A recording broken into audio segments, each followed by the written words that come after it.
ಪ್ರೀತಿಯ ವಿದ್ಯಾರ್ಥಿನಿಯರೇ, ಈ ದಿನ ನಾವು ವಚನಗಳ ಭಾವಸಂಗಮ ಎನ್ನುವಂತಹ ಪದ್ಯವನ್ನು ಅರ್ಥ ಮಾಡ್ಕೊಳ್ಳೋಣ. ಕನ್ನಡ ಸಾಹಿತ್ಯ ಚರಿತ್ರೆಯಲ್ಲಿ 12ನೇ ಶತಮಾನ ಅತ್ಯಮೂಲ್ಯವಾಗಿರುವಂಥದ್ದು.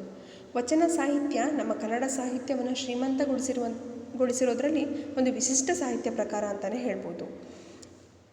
ಜನಸಾಮಾನ್ಯರು ಸಹ ಯಾವುದೇ ಜಾತಿ, ಗಂಡು ಹೆಣ್ಣು ಎನ್ನುವಂತಹ ಭೇದ ಇಲ್ಲದೆ ಅನೇಕರು ತಮಗೆ ಇಷ್ಟ ಆಗಿರುವಂತಹ ದೇವರ ಹೆಸರಿನಲ್ಲಿ ಅಂಕಿತ ನಾಮವನ್ನು ಇಟ್ಕೊಂಡು ವಚನಗಳನ್ನು ರಚನೆ ಮಾಡಿರುವಂತಹ ಕಾಲ ಇದು. ಜೇಡರ ದಾಸಿಮಯ್ಯ, ಬಸವಣ್ಣ, ಅಲ್ಲಮಪ್ರಭು, ಚನ್ನಬಸವಣ್ಣ, ಅಕ್ಕಮಹಾದೇವಿ, ಮಡಿವಾಳ ಮಾಚಿದೇವ, ಮುಕ್ತಾಯಕ್ಕ, ಸತ್ಯಕ್ಕ ಹೀಗೆ ಅನೇಕ ವಚನಕಾರರು ತಮ್ಮ ವಚನಗಳ ಮೂಲಕ ನಮ್ಮ ಕನ್ನಡ ಸಾಹಿತ್ಯವನ್ನು ಶ್ರೀಮಂತಗೊಳಿಸಿದ್ದಾರೆ. ಪ್ರಸ್ತುತ ಇರುವಂತಹ ಈ ವಚನದಲ್ಲಿ ಭಕ್ತನನ್ನು ಹೇಗೆ ಪರೀಕ್ಷೆ ಮಾಡ್ತಾನೆ ಶಿವ, ಮತ್ತು ಹೇಗೆ ಪರೀಕ್ಷೆ ಕೊಡೋದ್ರ ಮೂಲಕ ನಮ್ಮನ್ನು ಪರಿಶುದ್ಧರನ್ನಾಗಿ ಮಾಡ್ತಾನೆ, ನಾವು ಪಾಲಿಸಬೇಕಾಗಿರುವಂತಹ ಆಚಾರ ವಿಚಾರಗಳು ಯಾವುವು, ಭಕ್ತರ ಪ್ರಾಮಾಣಿಕ ನಡೆ ನುಡಿ ಹೇಗಿರಬೇಕು ಅನ್ನೋದನ್ನು ತಿಳಿಸ್ಕೊಡ್ತಾ ಹೋಗ್ತಾರೆ. ಇಲ್ಲಿ ಜೇಡರ ದಾಸಿಮಯ್ಯ, ಮಡಿವಾಳ ಮಾಚಯ್ಯ, ಮುಕ್ತಾಯಕ್ಕ ಮತ್ತು ಸತ್ಯಕ್ಕ ಇದರ 4 ವಚನಕಾರರ ವಚನಗಳಿರೋದ್ರಿಂದ ನಾನು ಒಬ್ಬರ ಪರಿಚಯವನ್ನು ಮಾಡಿ ಆನಂತರ ಅವ್ರು ಬರೆದಿರುವಂಥ ವಚನದ ಅರ್ಥವನ್ನು ತಿಳಿಸ್ತಾ ಹೋಗ್ತೀನಿ. ಮೊದಲು ಜೇಡರ ದಾಸಿಮಯ್ಯ ಇವರ ಪರಿಚಯವನ್ನು ಮಾಡ್ಕೊಳ್ಳೋಣ. ಜೇಡರ ದಾಸಿಮಯ್ಯ 11ನೇ ಶತಮಾನದಲ್ಲಿದ್ದಂತಹ ಹಿರಿಯ ಶಿವಶರಣರು, ಯಾದಗಿರಿ ಸಮೀಪದ ಮುದೇನೂರಿನವರು. ದಾಸಿಮಯ್ಯ ಅವರು ಪ್ರಥಮ ವಚನಕಾರರು ಅಂತ ಹೇಳಿ ಮಾನ್ಯರಾಗಿದ್ದಾರೆ. ಅಂದರೆ ಆದ್ಯ ವಚನಕಾರರು, ಪ್ರಥಮ ವಚನಕಾರರು ಯಾರು ಅಂತಂದರೆ ಜೇಡರ ದಾಸಿಮಯ್ಯ. ರಾಮನಾಥ ಎನ್ನುವಂತಹ ಅಂಕಿತದಿಂದ ಇವರು ಬರೆದಿರುವಂತಹ 150 ವಚನಗಳು ನಮಗೆ ಲಭಿಸಿವೆ. ಇವರು ಬರೆದಿರುವಂಥ ವಚನಗಳು ಹೇಗಿದೆ ಅಂತಂದರೆ ಸರಳ ಮತ್ತು ನೇರ ನಿರೂಪಣೆಯಿಂದ ಕೂಡಿರುವಂಥದ್ದು, ಹಾಗೆ ಸಾಮಾಜಿಕ ಮೌಲ್ಯದಿಂದ ಕೂಡಿರುವಂತಹ ವಚನಗಳನ್ನು ಜೇಡರ ದಾಸಿಮಯ್ಯ ಅವರು ರಚಿಸಿದ್ದಾರೆ. ಪ್ರಸ್ತುತ ನಿಮಗೆ ಈ ಪಠ್ಯದಲ್ಲಿ ಇರುವಂತಹ ಜೇಡರ ದಾಸಿಮಯ್ಯರ ವಚನದಲ್ಲಿ ಏನಿದೆ ಅಂತ ಅಂದರೆ, ಶಿವ ತನ್ನ ಭಕ್ತರನ್ನು ಹೇಗೆ ಪರೀಕ್ಷೆಗೆ ಒಳಪಡಿಸಿ ಅವರನ್ನು ಪರಿಶುದ್ಧರನ್ನಾಗಿ ಮಾಡ್ತಾನೆ, ಕೊನೆಗೆ ಕೈ ಹಿಡಿದು ಅವ್ರನ್ನ ಕಾಯ್ತಾನೆ ಅನ್ನೋದೇ ಅನೇಕ ಉಪಮೆಗಳ ಮೂಲಕ, ಉಪಮೆ ಅಂತಂದರೆ ಹೋಲಿಕೆ, ಅನೇಕ ಹೋಲಿಕೆಗಳ ಮೂಲಕ ತಿಳಿಸ್ಕೊಟ್ಟಿದ್ದಾರೆ. ಈಗ ವಚನವನ್ನು ನೋಡೋಣ. ಹರ ತನ್ನ ಭಕ್ತರನ್ನು ತಿರಿವಂತೆ ಮಾಡುವ, ಒರೆದು ನೋಡುವ ಮಿಸುನಿಯದ ಚಿನ್ನದಂತೆ, ಅರೆದು ನೋಡುವ ಚಂದನದಂತೆ, ಅರಿದು ನೋಡುವ ಕಬ್ಬಿನ ಕೋಲಿನಂತೆ, ಬೆದರದೆ ಬೆಚ್ಚದೆ ಇರ್ದೆಡೆ ಕರವಿಡಿದೆತ್ತಿಕೊಂಬ ನಮ್ಮ ರಾಮನಾಥ. ಹರ, ಹರ ಅಂತಂದರೆ ಶಿವ. ಶಿವ ತನ್ನ ಭಕ್ತರನ್ನು ಹೇಗೆ ಪರೀಕ್ಷೆಗೆ ಒಳಪಡಿಸ್ತಾನೆ ಅಂದರೆ, ಒಂದೊಂದು ಬಾರಿ ತಿರಿವಂತೆ ಮಾಡ್ತಾನೆ. ತಿರಿ ಅಂತಂದರೆ ಭಿಕ್ಷೆ. ಒಂದೊಂದು ಸರಿ ಶಿವ ಅನೇಕ ಕಷ್ಟಗಳನ್ನು ಕೊಡ್ತಾ ಭಿಕ್ಷೆ ಬೇಡೋ ಹಾಗೆ ಮಾಡಿಬಿಡ್ತಾನೆ. ಅಂದರೆ ಬೇರೆಯವ್ರ ಮುಂದೆ ಕೈ ಚಾಚುವಂತಹ ಪರಿಸ್ಥಿತಿಯನ್ನು ತಂದುಬಿಡ್ತಾನೆ. ಒರೆದು ನೋಡುವ ಮಿಸುನಿಯದ ಚಿನ್ನದಂತೆ. ಮಿಸುನಿ ಅಂತಂದರೆ ಚಿನ್ನ. ಚಿನ್ನವನ್ನು ಉಜ್ಜಿ ನೋಡಿದಾಗೆ ಅದರ ಹೊಳಪು ಕಾಣುವಂಥದ್ದು. ಹಾಗೆ ಆ ಚಿನ್ನವನ್ನು ಉಜ್ತಾರಲ್ಲ, ಹಾಗೆ ನಮಗೂ ಸಹ ಅನೇಕ ಕಷ್ಟಗಳನ್ನು ಕೊಡ್ತಾನೆ.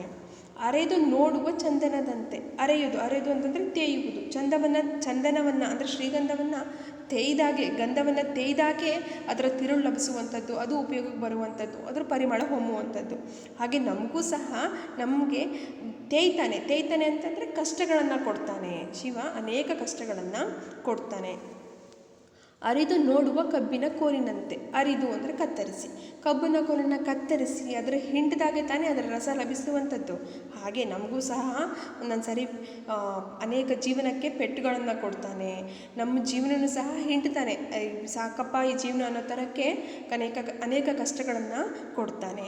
ಈಗ ನಾವು ಮೇಲೆಲ್ಲ ಹೇಳಿದ್ವಲ್ಲ, ಆ ಎಲ್ಲ ರೀತಿ ಕಷ್ಟಗಳನ್ನು ಕೊಟ್ಟಾಗೂ ಸಹ ಬೆದರದೆ ಬೆಚ್ಚದೆ ಇರ್ದೆಡೆ, ಅದಕ್ಕೆ ಹೆದರದೆ ನಾವು ಬೀಳದೆ ಧೈರ್ಯವಾಗಿ ಇದ್ದರೆ ಕರವಿಡಿದೆತ್ತಿಕೊಂಬ.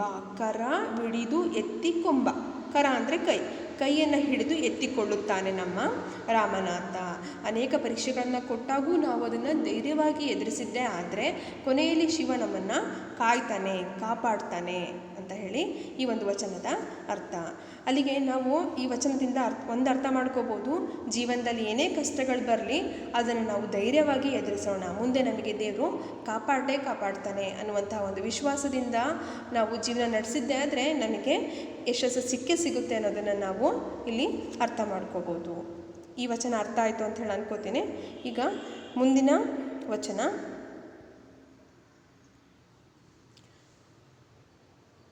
ಮಡಿವಾಳ ಮಾಚಯ್ಯನವರು. ಮಡಿವಾಳ ಮಾಚಯ್ಯ 12ನೇ ಶತಮಾನದ ಪ್ರಮುಖ ವಚನಕಾರರಲ್ಲಿ ಒಬ್ಬರು. 12ನೇ ಶತಮಾನದಲ್ಲಿದ್ದಂತಹ ಅನೇಕ ವಚನಕಾರರಲ್ಲಿ ಇವರು ಸಹ ಒಬ್ಬರು. ಇವರ ಜನ್ಮಸ್ಥಳ ವಿಜಯಪುರ ಜಿಲ್ಲೆಯ ಹಿಪ್ಪರಗಿ. ಬಸವಣ್ಣನವರು ಕಲ್ಯಾಣಕ್ಕೆ ಬಂದು ಒಂದು ಹೊಸ ಧರ್ಮವನ್ನು ಸೃಷ್ಟಿ ಮಾಡಿ ಅಲ್ಲಿ ಅವರು ವಚನವನ್ನು ಒಂದು ಹೊಸ ಬದಲಾವಣೆಯನ್ನು ತರಲಿಕ್ಕೆ ಪ್ರಯತ್ನ ಪಟ್ಟರಲ್ಲ, ಅದನ್ನೆಲ್ಲ ಕಂಡು ಕೇಳಿ ಆಕರ್ಷಣೆಗೊಳಗಾಗಿ ಕಲ್ಯಾಣಕ್ಕೆ ಅನೇಕರು ಬರ್ತಾರೆ. ಹಾಗೆ ಬಂದವರಲ್ಲಿ ಮಡಿವಾಳ ಮಾಚಯ್ಯನವರೇ ಮೊದಲಿಗರು. ಮಾಚಯ್ಯ ಕಲ್ಯಾಣದಲ್ಲಿ ಏನು ಮಾಡ್ತಿದ್ರಪ್ಪ ಅಂದರೆ ಶಿವಶರಣರ ಬಟ್ಟೆಗಳನ್ನು ಒಗೆದು ಅದನ್ನು ಶುಭ್ರ ಮಾಡಿ ಇಡ್ತಿದ್ರು. ಇವರು ಬರೆದಿರುವಂತಹ 353 ವಚನಗಳು ಉಪಲಬ್ಧವಾಗಿವೆ ಅಂತಂದರೆ ನಮಗೆ ಲಭಿಸಿವೆ. ಇವರ ವಚನಾಂಕಿತ ನಾಮ ಯಾವುದು? ಕಲಿದೇವರ ದೇವ. ಇನ್ನು ಇಲ್ಲಿ ನಿಮಗೆ ಪಠ್ಯದಲ್ಲಿರುವಂತಹ ವಚನದಲ್ಲಿ ಏನಿದೆ ಅಂತಂದರೆ, ಶಿವಭಕ್ತರು ಅನೇಕ ಸತ್ವ ಪರೀಕ್ಷೆಗಳಿಂದ ಪರಿಶುದ್ಧರಾಗಿದ್ದಾರೆ. ಶಿವಭಕ್ತರು ಶರಣರು ಅನೇಕ ಪರೀಕ್ಷೆಗಳಿಂದ ಅವರು ಪರಿಶುದ್ಧರಾಗಿದ್ದಾರೆ. ಅಂದರೆ ಈಗ ಶಿವಶರಣರು ಅವರು ಏನೆಲ್ಲ ನಾವು ವಚನದಲ್ಲಿ ಹೇಳ್ತಾ ಹೋಗ್ತಾರೋ ಅದನ್ನು ಅವರು ಜೀವನದಲ್ಲಿ ಪಾಲಿಸಿದವರು ಸಹ. ಹಾಗೆ ಪಾಲಿಸ್ತಾ ಅವರು ಪರಿಶುದ್ಧರಾಗಿದ್ದಾರೆ. ಆದರೆ ಸಾಮಾನ್ಯ ಮನುಷ್ಯರು ಅನ್ಯಾಯ ಮಾರ್ಗವನ್ನು ಇಟ್ಕೊಂಡೇ ತಮ್ಮ ಕೆಟ್ಟ ಕೆಲಸಗಳಿಂದ ಅನೇಕ ಜನ್ಮಾಂತರಗಳಲ್ಲಿ ಅವರು ಅನೇಕ ನೋವುಗಳನ್ನು ಅನುಭವಿಸ್ತಾ ಇದ್ದಾರೆ, ಬಳಲ್ತಾ ಇದ್ದಾರೆ. ಶಿವಭಕ್ತರನ್ನು ಈ ಜನ್ಮಾಂತರಗಳಿಂದ ಬಳಲಿಸದೆ ಅವರಿಗೆ ಶಿವಾಚಾರದ ಸನ್ಮಾರ್ಗ ತೋರಿಸು ಅಂತ ಹೇಳಿ ಇವರು ಬರ್ತಿರುವಂತಹ ವಚನದಲ್ಲಿ ನಾವು ಅರ್ಥ ಮಾಡ್ಕೋಬೋದು. ವಚನವನ್ನು ನೋಡೋಣ. ಅಂಧಕಾರದ ದೆಸೆಯಿಂದ ಚಂದ್ರನ ಪ್ರಭೆಯಾಯಿತು, ನಿಂದಕರ ನುಡಿಯಿಂದ ಏಡಿಸಲೈ ಶಿವಭಕ್ತಿಯ ಪ್ರಭೆಯಾಯಿತು.